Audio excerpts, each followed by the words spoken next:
जय जय शङ्कर हर हर शङ्कर जय जय शङ्कर हर हर शङ्कर जय जय शङ्कर हर हर शङ्कर जय जय शङ्कर. பக்தி தெய்வத்தின் குரல் 4ஆம் பாகம். வண்டு ஸ்தோத்திரம். கானல் நீர். மிருக திருஷ்ணா என்றால் கானல் நீர் என்று அர்த்தம். ஏன் அப்படி அர்த்தம்? இதிலே மிருகம் திருஷ்ணா என்று 2 வார்த்தைகள் இருக்கின்றன. மிருகம் என்றால் விலங்கு என்பது பொது அர்த்தம். அதோடு கூட சம்ஸ்கிருதத்தில் மிருகம் என்றாலே விலங்கினத்தில் குறிப்பாக மான் என்ற ஒரு பிராணியை விசேஷமாக குறிக்கும். சம்ஸ்கிருத வார்த்தைகளை தமிழில் வழங்குகிற போது சிலதில் அர்த்தத்தில் வித்தியாசம் ஏற்படுகிறது. தமிழில் மிருகம் என்றால் பொதுவான விலங்கினம் மட்டும்தான். ஆடு, மாடு, கழுதை, குதிரை, மான், புலி, சிங்கம் எல்லாமே நமக்கு மிருகம்தான். சம்ஸ்கிருதத்தில் இந்த அர்த்தம் இல்லாமல் இல்லை. ஆனாலும் மானை மட்டும் குறிப்பாக மிருகம் என்று சொல்வது சம்ஸ்கிருத வழக்கு.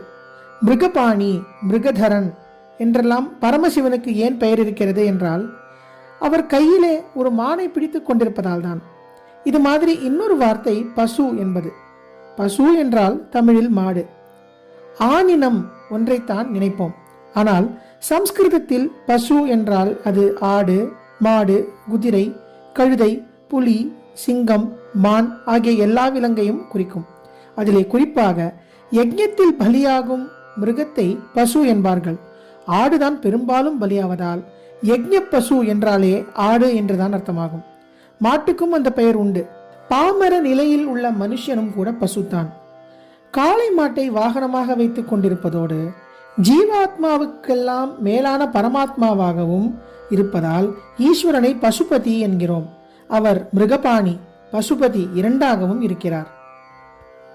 சம்ஸ்கிருதத்தில் மானினத்தை மட்டும் விசேஷமாக குறிப்பிடும் மிருக என்ற சொல்லால் நாம் எல்லா பிராணிகளையும் குறிப்பிடுகிறோம் என்றால், இதற்கு மாறாக எல்லா பிராணிகளையும் குறிப்பிடுகிற பசு என்ற சொல்லால் மாடு ஒன்றை மட்டுமே குறிப்பிடுகிறோம். இங்கே மிருக திருஷ்ணா என்கிற போது மிருகம் என்றால் மான் என்று அர்த்தம். திருஷ்ணா என்றால் தாகம், நீர் வேட்கை என்று அர்த்தம். தர்ஸ்ட் என்ற வார்த்தையும் திருஷ்ணாவில் இருந்துதான் வந்திருக்கும் போல் இருக்கிறது.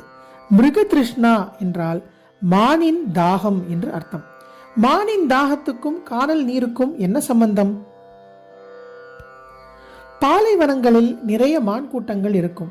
அவற்றுக்கு வெயில் காலத்தில் ஹா ஹ என்று தாகம் எடுக்கும். ஆனால் பாலைவனத்தில் ஜலம் கிடைக்குமா? கிடைக்காவிட்டால் போகிறது.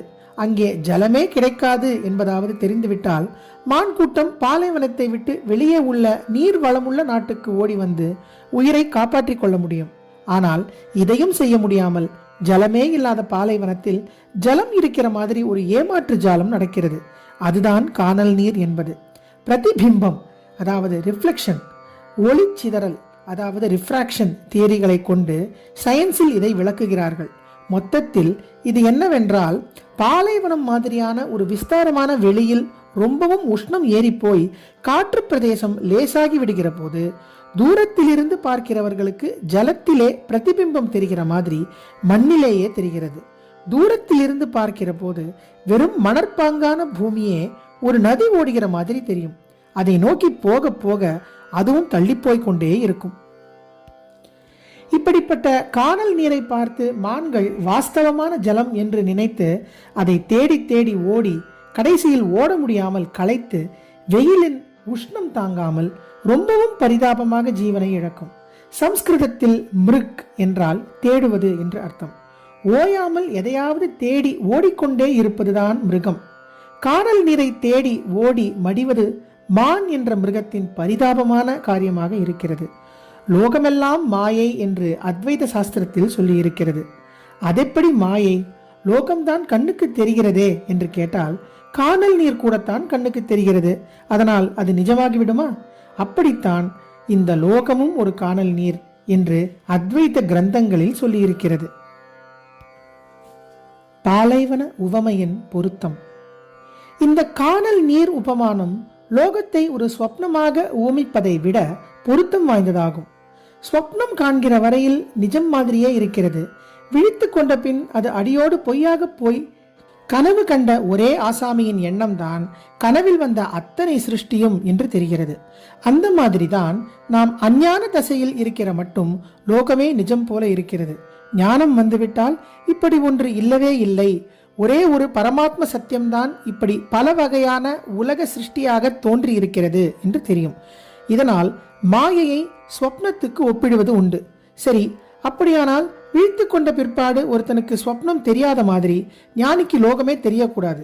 ஆனால் பரம ஞானிகளான ஆச்சாரியால் சுகபிரம்மம் மாதிரியானவர்களும் லோகம் என்ற ஒன்று இருக்கிற மாதிரியான பாவனை கொஞ்சம் இருந்ததால் தானே லோக உத்தாரணத்துக்காக உபதேசங்கள் பண்ணினார்கள். லோகமே தெரியாத நிலையில் யாருக்கு யார் உபதேசம் பண்ணுவது? என்ன உபதேசம் பண்ணுவது? இவர்கள் உபதேசம் பண்ணினதால் லோகம் இவர்களுக்கு தெரிந்தது என்றுதானே அர்த்தம். அப்படியானால் இவர்களுக்கு ஞானம் வரவில்லையா என்று கேட்கலாம். இங்கே ஸ்வப்ன உபமானத்தை விட காணல் நீர் உபமானம்தான் பொருத்தமாக பதில் கொடுக்கிறது. ஒருத்தனுக்கு காணல் நீர் நிஜமான ஜலம் இல்லை என்று தெரிந்து விடுகிறது. ஆனால் அதற்கப்புறம் அவன் கண்ணுக்கு ஜலம் ஓடுகிற மாதிரியான அந்த பொய் தோற்றம் நன்றாக தெரிந்து கொண்டுதானே இருக்கிறது. இது கனாவிலிருந்து விழித்து கொண்ட பின் கனா அடியோடு தெரியாத மாதிரி இல்லை. காணல் நீர் நிஜமான நீர் இல்லை என்று தெரிந்த பின்னும் அது கண்ணுக்கு தெரியத்தான் செய்கிறது. இதனால் அவன் அதை நிஜ ஜலம் என்று நினைத்து ஓடுகிறவர்களிடம் ஓடாதீர்கள், ஜலம் மாதிரி கண்ணுக்கு தெரிந்தாலும் அதில் ஜலம் இல்லை என்று எடுத்து சொல்லி தடுக்க முடிகிறது. மிருக திருஷ்ணா, மானின் தாகம் என்ற சொற்றொடர் அந்த தாகத்தினால் தேடப்படும் காணல் நீருக்கே பெயராகிவிட்டது. இது இலக்கியத்தில் அலங்கார சாஸ்திரத்தில் சொல்லியிருக்கிற ஓர் அணி, ஃபிகர் ஆஃப் ஸ்பீச்சின் படி உண்டான பெயர். திருமூலர் பஞ்ச இந்திரியங்களை பால் பசு 5 என்று சொன்னார். இங்கே பகவத் பாதாள் இந்திரியங்களை மான்களாக சொல்கிறார். காணல் நீரை தேடி ஓடி ஓடி போய் பாவம் கடைசியில் வெயில் தாழாமல் பிராணனை விடுகிற மான்கள் மாதிரி இந்திரியங்கள் ஒவ்வொன்றும் ஒவ்வொரு விதமான அல்ப சுகத்தை தேடி தேடி ஓடி வீணாக போகிறதே. இந்த கஷ்டம் வேண்டாமப்பா, புலன்களின் இந்த வேட்கையை அடக்குவாய், சமய விஷய மிருக திருஷ்ணாம் என்று மகாவிஷ்ணுவிடம் பிரார்த்திக்கிறார். லோக வாழ்க்கை ஒரு பாலைவனம். இந்திரியங்களுக்கு சுகம் மாதிரி இதிலே தோன்றுகிறதெல்லாம் காணல் நீர்தான். ஒரு பிரதேசம் பாலைவனமான பின் அதிலே ஜலமே இல்லை, பொய் ஜலம்தான் காணல் நீராக தெரிகிறது. ஆனால் அந்த பிரதேசம் பாலைவனம் ஆவதற்கு முன் எப்படி இருந்தது என்பதற்கு ஜியாலஜியில் சொல்வதை கேட்டால் ஆச்சரியமாக இருக்கும். ஆதியிலே பெரிய ஜலாசயங்களாக நீர்நிலைகளாக சமுத்திரமாக இருந்த இடங்கள்தான் பிற்பாடு பல மாறுதல்களால் பாலைவனங்களாகி விட்டன என்று பூதத்துவ சாஸ்திரத்தில் ஆராய்ச்சி செய்து விளக்குகிறார்கள். முக்கியமாக இப்போது பாலைவனமாக இருக்கிற பிரதேசங்களை தோண்டி பார்க்கும்போது அவற்றில் சமுத்திரத்தில் மாத்திரமே வாழக்கூடிய திமிங்கலங்கள், மீன்கள் முதலியவற்றின் எலும்புகள், கிளிஞ்சல் சிப்பிகள் முதலியன கிடைக்கின்றன. இதனால் ஆதி காலத்தில் பெரிய நீர்நிலைகளாக இருந்தவைதான் இன்றைய பாலைவனங்களாகி இருக்கின்றன என்று தெரிகிறது.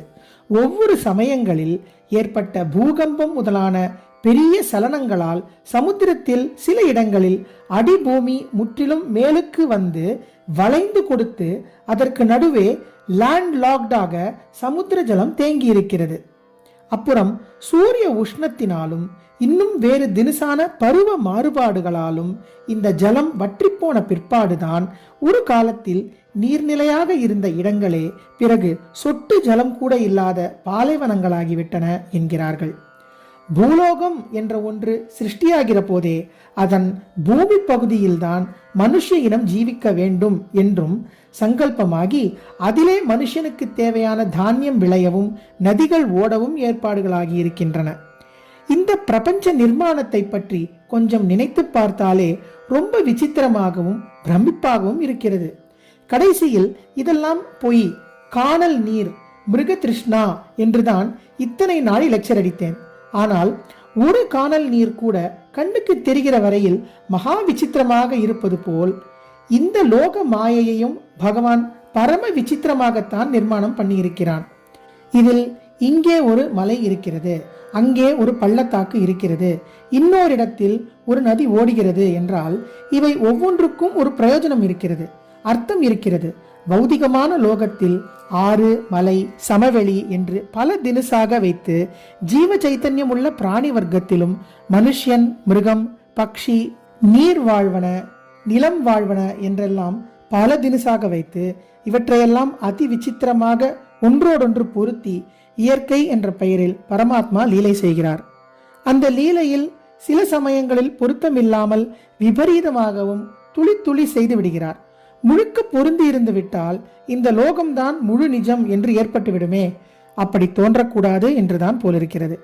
இதிலே பொருத்தமில்லாமல் விபரீதமாகவும் ஏதாவது அவ்வப்போது நடத்தி காட்டுகிறார். அதனால்தான் ஒரு பூகம்பம் வருகிறது, ஒரு எலிமலை வெடிக்கிறது. இம்மாதிரி ஒன்றாக சமுத்திரத்திலே சில பாகம் நிலப்பகுதியோடு சேர்ந்து பாலைவனமாகிறது. ஆதியிலே மனுஷனுக்கு இருப்பிடமாக சங்கல்பமான பூமியில் அவனுடைய வாழ்வுக்கு அவசியமான மழை, நதி, பயிர், பச்சை எல்லாம் இருக்கின்றன. ஆனால் இப்போது விபரீதமாக பூமியோடு சமுத்திர பகுதியும் வற்றி சேர்கிற போது இப்படிப்பட்ட பாலைவன பூமியில் மழையும் இல்லை, பயிர் பச்சையும் இல்லை. ஆதியில் பரமாத்மா இது கடல் பிரதேசம், அதனால் இந்த இடத்தில் ஜலத்தின் உள்ளோட்டம், அதாவது அண்டர் கரண்ட் வேண்டாம் என்று வைத்துவிட்ட இடம்தானே இப்போது நிலப்பகுதியோடு சேர்ந்து விட்டது.